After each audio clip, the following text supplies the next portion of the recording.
আমি এখন রাজশাহী বিশ্ববিদ্যালয়ের কেন্দ্রীয় জামে মসজিদের সামনে। আমি চেষ্টা করব আপনাদেরকে এই কেন্দ্রীয় জামে মসজিদ দেখানোর, এবং সামনে ঈদুল আজহা আসতেছে।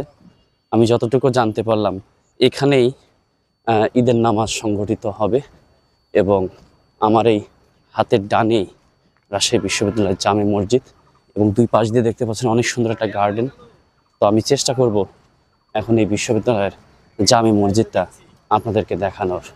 তো এটি হচ্ছে রাজশাহী বিশ্ববিদ্যালয়ের কেন্দ্রীয় জামে মসজিদ, আমার পিছনে দেখতে পাচ্ছেন, এবং এটি মুসলমান ভাইদের আবেগ। এখানকার যে সকল শিক্ষার্থী শিক্ষকরা আছেন চাইলেই তারা তাদের সময় মতো নামাজ কায়েম করতে পারেন। এবং মসজিদের সামনে আপনারা দেখতে পাচ্ছেন এটা অনেক বড় একটা জায়গা, অনেক সুন্দর একটা জায়গা, যে জায়গাটাকে খুবই সুন্দরভাবে গুছিয়ে রাখা হয়েছে। অনেকগুলো গাছ দেখতে পাচ্ছি, প্রত্যেকটা গাছকেই খুব সুন্দরভাবে পরিচর্যা করা হয়।